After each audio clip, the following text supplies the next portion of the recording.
Society often romanticizes solitude.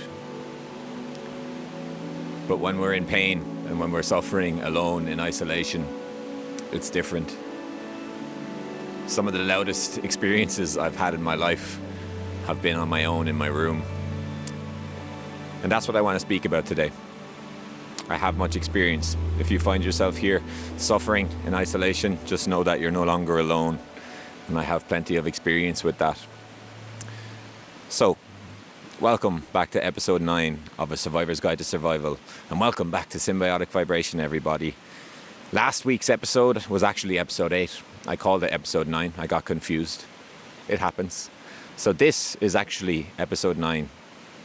And it's nice to be here. Unfortunately, the weather is not playing ball with me today in Ireland. I had some different locations in mind, but the rain began, so I've been out looking for places to record. But it looks like we might have a dry spell here, so I'm going to try and get as much as I can done.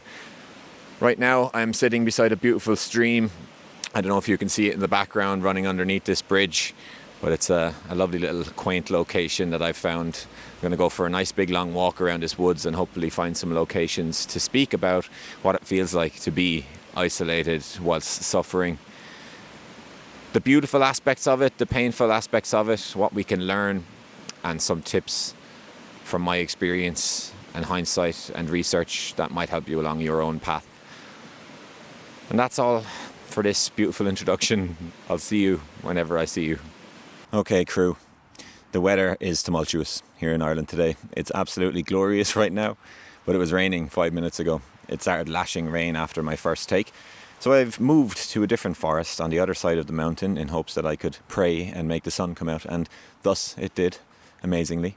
So look, we'll do what we can with what we have. That's all we can do in life, and that's most certainly all we can do in Ireland, because it's erratic here. Sometimes it's raining, windy, snowing, and sunny all in the same day. And yeah, I've given you a brief introduction to what I'll be speaking about. I won't hold you too long today because, we're moving on in the day and I want to get this posted by this evening and I have some things to do. But yeah, if you are new to this series and you're watching this and you don't know much about me, I had a brain tumour when I was in my early 20s. I was an outdoors man. I was an erratic, life force-filled boy who was travelling the world and who was ready to take on whatever it was that he could. And my parents used to call me the lodger. I used to never stay inside.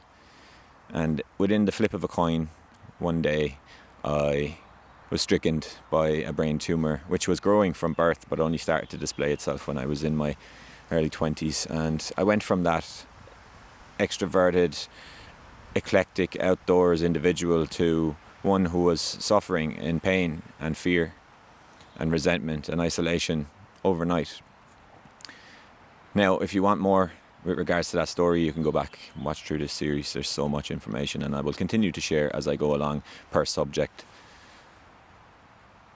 But in terms of isolation, I had to come home from travel. I had to stay in my parents' house where I was ill and I had no way out. My mind became a prison. And if you're watching this and you are suffering, I'm sure you understand what it feels like to feel like you're in prison within your own mind. To go from somewhere that was such a beautiful place to exist overnight to becoming restrictive, to becoming a lake of fear, if that makes sense. It's like you're swimming in your own fear, swimming in your own pain. And every voice that utters within your mind is one of fear, is one of pain, is one of guilt, is one of shame, is one of resentment, rather than what you used to be, that beautiful soul that wanted to traverse the world and wanted to experience. But, this pain and this suffering is an inevitable part of life. And so if you find yourself going through that, well then, just know that it's possible that you're doing that for good reason. And you're being gifted with opportunities to grow through this. And we'll get into that later. But as I said, it begins to feel like prison in your mind. You feel like society is moving and you're falling behind. When you look at social media, it now makes you feel pain because you feel the fear of missing out. You feel the fear of falling behind. You feel envy and you feel jealousy towards those who are living their lives to the best of their capabilities, while you sit here in your room and you suffer alone and you feel isolated and you feel misunderstood. And trust me when I say that I've been there many, many times. It feels like the world is spinning but you're standing still. It's a difficult place to find yourself in. So just know that I've been there, and if you are suffering right now and you feel that isolation and you feel that spin of the world but you feel yourself stuck in the mud, just know that symbiotic vibration exists, and we see you and we feel you, and we will be there for you if you need some help. So you can always leave a comment here and I'm sure people will get back to you. We're still in the budding phases, but we have over 350 subscribers now, and it is growing. It is growing. So thank you all again for being here and subscribing. If you're still here watching this, I love you as always. You're amazing. So yeah, that's all I need to say. Let's go and find another location, hopefully without rain, and I will give you some more tips with regards to becoming intimate with yourself, seeing this as your purpose, seeing this as a path that you can travel, finding harmony within yourself again, becoming intimate with yourself, realizing your own strength and your own character and your own power and your own connectivity to all that is, and that you are a soul traversing within your body. Yeah, there's so much I can say, but we'll leave it at that. Let's head somewhere else right now. Alrighty, so it's been like 5 minutes and already I've set the camera up with beautiful intentions, and it's starting to rain all over the camera and rain all over me, which is disappointing. I'm finding it difficult to get this episode done today. So you know what? I'm going to shorten the episode down and I'm going to go up to the car now and I'll give you a nice little car chat, and I'll go back and I'll edit up some sort of video and we'll see how it goes. And look, life is what it is sometimes, you know. We have to accept what it is that we have and what it is that we're dealing with at the time. And so, yeah, it looks like we're dealing with some rain. And you know what? Even now that I say this, it's stopping. So maybe we will get this scene done. The sun is coming back out. Look at this. What is going on with this country, man? The sun has come out. The rain has stopped. Am I just going to do this scene right now? I mean, it is still raining. Yeah, give me a couple of minutes. I'll wait till the rain truly stops.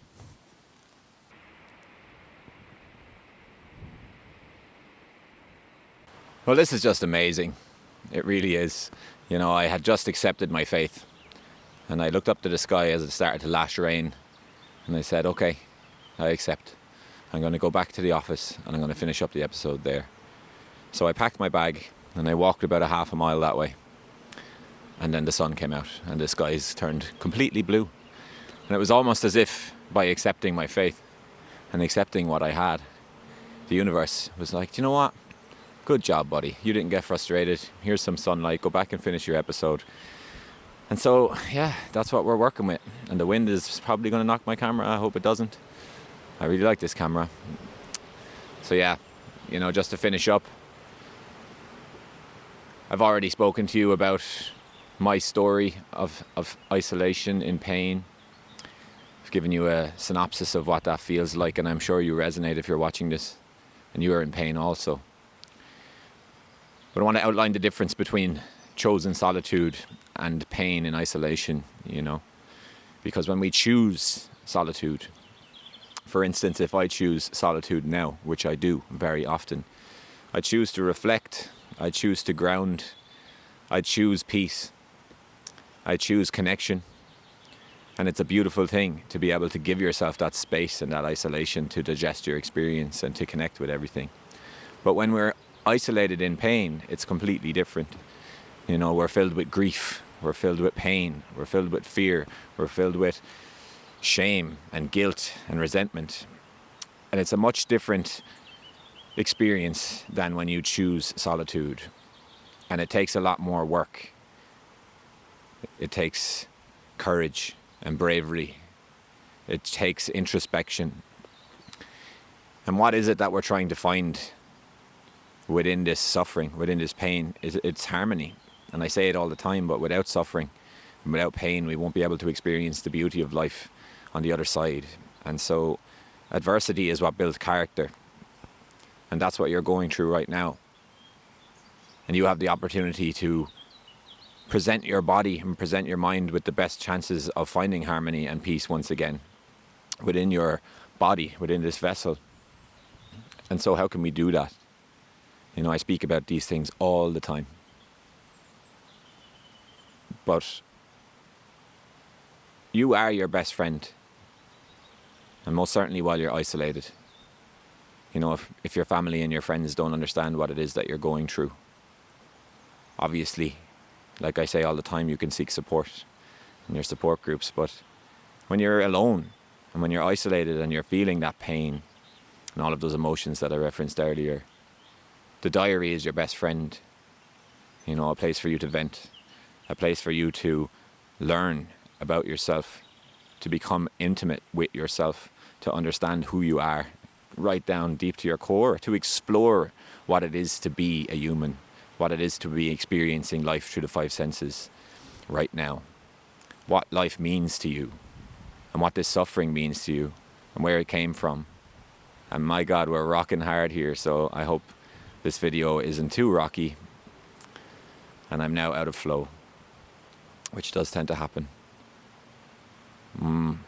Writing in your diary, becoming intimate with yourself, learning who you are. A beautiful, beautiful gift that you are presented with right now, if you are struggling. The gift of developing a loving relationship with yourself. You know, in order for us to find harmony and peace within, we need to find love for ourselves and compassion for ourselves. And reside within those beautiful resonances, those beautiful vibrations of compassion and self-love. And I know it's very difficult while you're suffering, but these practices will help you. And also, I say it every episode, but connecting to nature will give you peace and solace. It will allow your nervous system to relax even if you're in pain. And so get yourself outside as much as you can. Find the tranquility outside, find a space, find a river flowing, find the trees, find the birds. Allow them to bring your nervous system back down to a parasympathetic state for you. Allow yourself to find your emotions. Allow yourself to deal with these emotions, to cry the guilt away, to cry the shame away, to feel them and feel what's underneath them. It's a beautiful experience. And practicing mindfulness, you know, when I was ill, my mind was so loud, it was so busy. I was having panic attacks every minute. My autonomic nervous system was damaged from my brain tumor, so my heartbeat was irregular and it was skipping a beat every 20 or 30 seconds. And every single time that would happen, I would think I was having a heart attack, and it would send me into overdrive, overstimulation, hyperarousal, panic attack, short of breath, sweating, onto the knees, thinking I'm having a heart attack, you know. And this was constant for me for years. And so I had to dig deep to try and find a way out of that, which you will have to do to find a way out of what it is that you're going through. I've no doubt. And I began to explore mindfulness. I began to explore clearing the mind and finding that I am the observer, that I am a soul within a vessel. And if you are watching this right now and you are struggling, I want you to know that you are a beautiful soul in a vessel, experiencing the universe through the five senses. And that it is possible that you've chosen this life path of yours, and that you've chosen to find yourself within this suffering. In order for you to forge yourself in the flames of pain, to rise once again in harmony with all of these lessons digested, find yourself on the other side of this dark tunnel. And right now you're walking towards the light. And hopefully what I'm saying is resonating with you, and my experience can help you in some way, shape or form. But when you're outside and your mind is busy and your body is busy and you can't find peace, take a walk and listen to your footsteps, and constantly bring yourself back to your footsteps if your mind starts to shuffle. And you will find peace eventually. Listen to the birds, listen to the wind, listen to the rivers. Allow them to take your thoughts away. Go to the ocean, That's a forced mindfulness. The waves, the sound of the waves. It's very difficult to find yourself caught up in your own mind when you're around the beach, when you're around the waves and the wind and the power of it. And breathing. Connect to the breath. I did a whole video on stomach gripping just recently with regards to holding out the stomach and allowing yourself to breathe. I did a little breath work that might help you if you want to go back. Check that out, you can. But also, and more importantly than any of those tips, don't be afraid of your own mind. You know, all of those thoughts, the chasm of rapid thoughts that are coming through right now, are all experiences that can be dealt with. And so I think it's important for us to find a balance. Yes, mindfulness is fantastic, and clearing the mind and listening to the wind and listening to the waves and listening to the birds and following the birds in the sky and allowing ourselves that moment just to be and just to directly experience the world. But I think more importantly than that is to allow ourselves to digest what's coming through our mind within those experiences. What is it that is allowing us to enter a state of anxiety or a state of panic or a state of depression? These thoughts, now often, if we're struggling, they are reflecting the pain that we're feeling ourselves, and it's hard to avoid them. But I still think it's extremely important for us to confront the thoughts themselves and, to explore what it is that's coming through, what it is that you're feeling. And for me, more often than not, if I read back through my diaries, it was fear. You know, I was afraid to die. I was afraid to leave behind my family. I was afraid that I was going to die in my early 20s and I wasn't going to get to experience all of the beautiful projections that I had for my future. I was afraid to be in pain. I was afraid that I would end up being a vegetable. I was afraid that I would end up being blind. And I was sad because I was alone and nobody understood me. And I was sad because I wanted my life back, and I was sad because everybody else was getting to live their lives and have beautiful experiences while I was in my room and I was crying and I was in pain and I had no way out. And I'm sure you can resonate with this if you are suffering. But confronting those thoughts and understanding what they are is so important, you know, so to avoid constantly allowing yourself to fall into these patterns of anxiety and these patterns of fight or flight mode, to sit with these thoughts, you know, and to write about them and to feel them and hopefully allow your emotions to flow through you instead of running from them and distracting yourself over and over again with screens or with chemicals or with food or whatever it may be. And so I'm aware that I've been rambling on and on and on here, and I don't want to keep you too long because I want to get back and edit. But yeah, I'm going to finish up this episode here.